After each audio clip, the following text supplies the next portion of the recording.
Po, for vital documents po upon reservation po, very important po ito para smooth po yung processing and para ma-approve po agad yung application po ninyo. And we will walk through po for vital documents po no, ng reservation po. For locally employed buyers po, first category po is the locally employed. Proof of income po na kailangan and employment po, you need to submit either 1 month updated payslip or COEC po or the certificate of employment with compensation po. Ito po yung basihan ng developer and ng Pag-ibig Financing kung kaya po ninyo yung monthly amortization po ng bahay ninyo po. Also po, proof of billing po kailangan. This can be po any electric bill, water bill, internet bill po or barangay certificate po. Importante naman po ito for the address verification po ninyo.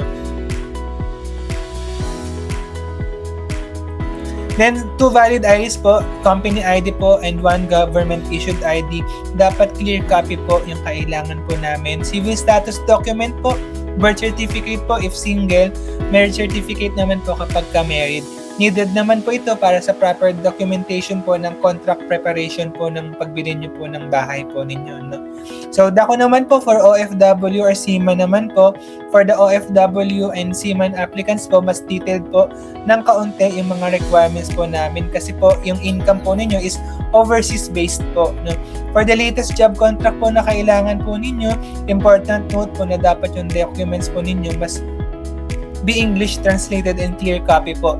If wala po ang latest contract po, you can submit alternatives like COEC po with compensation plus work permits, latest payslip po at least 3 months with work permit po also, salary certificate po, expired contracts po plus passport with entry or exit stamp, okay lang po. No? Ang goal po dito is to verify po kung employment po is stable po and also yung income nyo po is continuous po. No? For the proof of billing po, katulad po ng locally employed, kailangan din po ng electric bill, water bill, or internet bill po, or barangay certificate naman po. 2 valid IDs po yung kailangan din po namin, passport po ninyo, and any government-issued ID po. Siyempre po for OFWs po, need po talaga yung passport. No? Very important po yung passport na requirement po namin. For civil status checking din po, birth certificate po if single, marriage certificate naman po if married. Especially po, important po no, kapag may co-borrower purposes po kayo. No? Then the last vital document po no, for buyers naman po with business. Buyers with business po or self-employed, kailangan po ng proof of income like ITR po or the BIR form 1701 or the bank statement po. Ito po yung equivalent po ng payslip po compared sa employed and also sa mga OFW po.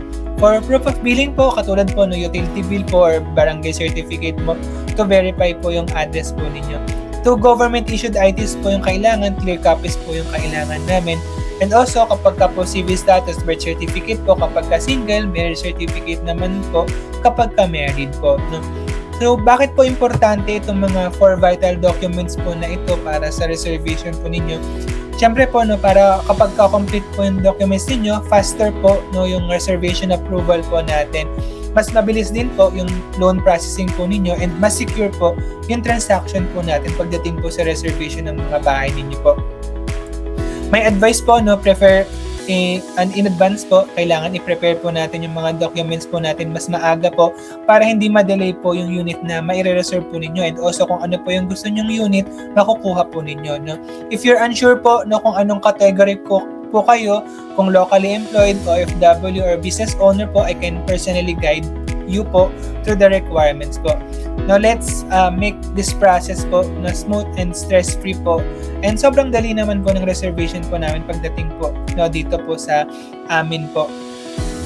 Pagdating naman po no, sa reservation po and payment terms po, ito po usually po yung part na maraming question po and explain po this clearly and simply po. Reservation fee po is amount you pay po is officially secure the unit selected. Kung ano po yung unit po na nagustuhan ninyo, may re-reserve po natin. Kapag ka nag-reserve po kayo, unit po is tagged as sold under po your name. No? Hindi na siya pwedeng kunin ng ibang buyer po. And also, lock na po yung current price po na nakuha po ninyo na pagdating po sa reservation fee po. No?